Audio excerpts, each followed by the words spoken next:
안녕하세요. 매일 아침 말씀 묵상에 오신 여러분을 진심으로 환영합니다. 3월 7일 화요일 개인적인 필요에서부터 시작하라. 생각할 문제 잠언 27장의 말씀을 오늘날 그리스도인의 삶에 어떻게 적용할 수 있겠는가? 가계부를 기록하는 것은 어떤 유익들이 있을까? 오늘 우리에게 주는 교훈은 무엇인가? 잠언 27장 23절 내 양떼의 형편을 부지런히 살피며 내 소떼에게 마음을 두라. 대저 재물은 영원히 있지 아니하니 멸류관이 어찌 대대히 있으랴. 풀을 벤 후에는 새로움이 돋나니 산에서 꼴을 거둘 것이니라. 어린 양의 털은 내 옷이 되며 염소는 밭을 사는 값이 되며 염소의 젖은 넉넉하여 너와 내 집의 음식이 되며 내 여종의 먹을 것이 되느니라. 성경은 농경 문화를 중심으로 또 축산업을 중심으로 그 당시 배경과 형편에 맞게 기록되어져 있습니다.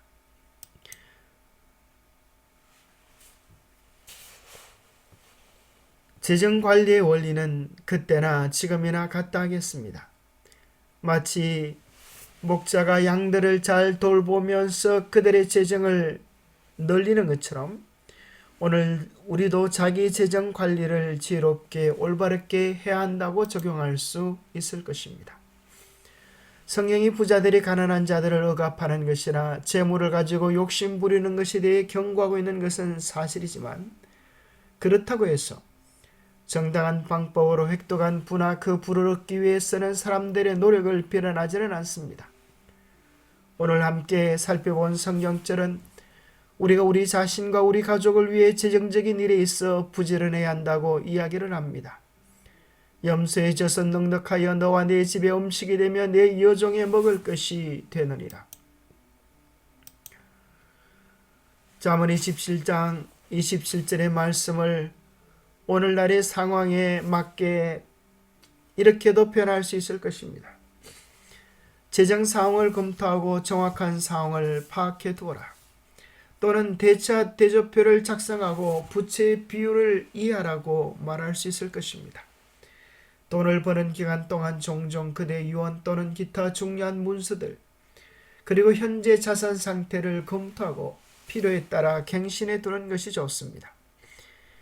유언이나 신탁 문서와 같은 것들은 예기치 못한 죽음 또는 건강상의 문제로 올바른 결정을 내리지 못할 때를 대비하기 위해 유산 계획 초기에 확정해 두는 것이 좋습니다. 핵심은 그대가 더 이상 재산을 소유할 수 없게 되었을 때 그것들을 어떻게 사용할 것인지 미리 계획해 두라고 하는 것입니다. 뿐만 아니라 오늘 본문의 말씀을 가계부를 기록하는 것으로도 적용할 수 있겠습니다. 가계부를 기록하는 것은 어떤 유익이 있을까요? 자신의 경제적 생활을 점검하기도 하고 소비된 퍼센테이지를 통하여 자신이 어디에 삶의 우선순위를 두고 살아가고 있는지를 점검해 볼 수 있습니다. 자신의 상황을 분석한 다음 달에는 계획성 있는 소비를 하면서 더 큰 유익을 위하여 인내하기도 하고 또 전략하기도 하는 지혜를 얻게 될 것입니다. 셋째는 계획성 있는 지출을 하게 될 것입니다. 하나님께 드려야 할 것, 이웃을 구제해야 할 것, 또 저축해야 할 것, 계획성 있는 지출을 통하여 하나님께 영광이 되고 이웃의 복이 될 수 있습니다. 네 번째는 같은 재정이라도 효과적으로 지출할 수 있다고 하는 것입니다. 그저 충동 구매로 인한 손실을 주기만 해도 때로는 큰 유익을 얻기도 할 것입니다. 뿐만 아니라 꿈을 이룰 수 있는 든든한 지원군이 되어서 우리가 꿈을 이룰 때 필요되는 많은 재정적 도움도 얻을 수 있고 또 예기치 않은 큰 재난과 어려움을 맞이했을 때 큰 재정적 도움을 줄 수 있게 될 것입니다. 그럼에도 불구하고 많은 사람들이 가계부를 작성하지 않은 이유는 그냥 귀찮아서가 58%이고 가계부를 써도 돈을 아낄 수 있는 게 아니라서 그런 분도 계시고 쓰는 것과 쓰지 않는 것의 행동 차이가 없어서 평소에 돈의 사용처를 잘 알고 있기 때문에 가계부를 쓰는 것이 익숙치 않아서 대부분 구체적인 내용은 사실은 귀찮아서입니다. 유익을 얻는 것들이 참 많이 있습니다. 한번 도전해 보십시오. 자신을 관리하는 것과 자신을 관리하지 않고 되는 대로 살아가는 삶의 차이는 어떠한 것이 있을까요? 우리는 그것을 요셉의 요셉의 환란을 통하여 이해할 수 있습니다.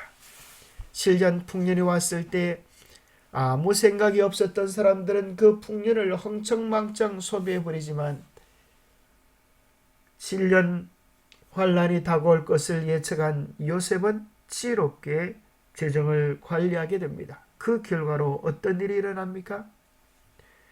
아무 생각 없이 재정을 흥청망청 다 썼던 사람은 나중에 곡식을 얻기 위하여 돈을 갖다 바치고 돈이 다 떨어지니 가축을 갖다 바치고 나중에는 토지를 다 갖다 바치고 결국에는 자신들의 몸을 갖다 바치면서 우리가 바로의 종이 되겠다고 제발 살려만 달라라고 애원하게 됩니다. 준비된 자와 준비되지 않은 자의 차이가 이토록 큰 것입니다. 영감의 교훈입니다.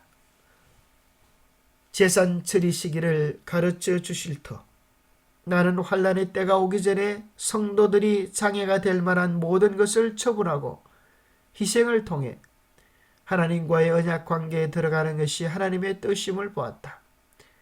만일 그들이 그들의 재산을 제단 위에 올려놓고 어떻게 처리해야 될지를 하나님께 열심히 구한다면 그분께서 그들에게 처리할 때를 가르쳐 주실 것이다. 그리하여 그들은 환란의 때에 자유로울 것이며 그들을 무겁게 내리누리는 장애물을 갖지 않게 될 것이다. 이 마지막 때에 우리의 재물들이 마치 날개에 달린 새처럼 날아갈 수도 있습니다. 그러기에 우리는 하나님께 늘 지혜롭게 우리의 재정을 지출하는 것에 대하여 간구해야 할 것입니다. 기도하겠습니다.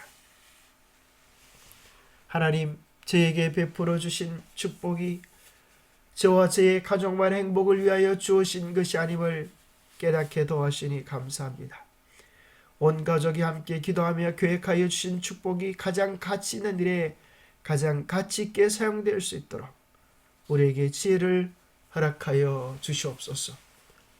우리는 자신의 쾌락을 위하여 살아가는 자가 아니라 하나님의 뜻을 실현시키는 하나님의 청지기 되림을 깨닫고 주님의 기쁨이 되어지는 삶을 살아갈 수 있도록 복을 다하여 주시옵기를 우리 주 예수 그리스도 이름 머지하여 간절히 간구하옵나이다.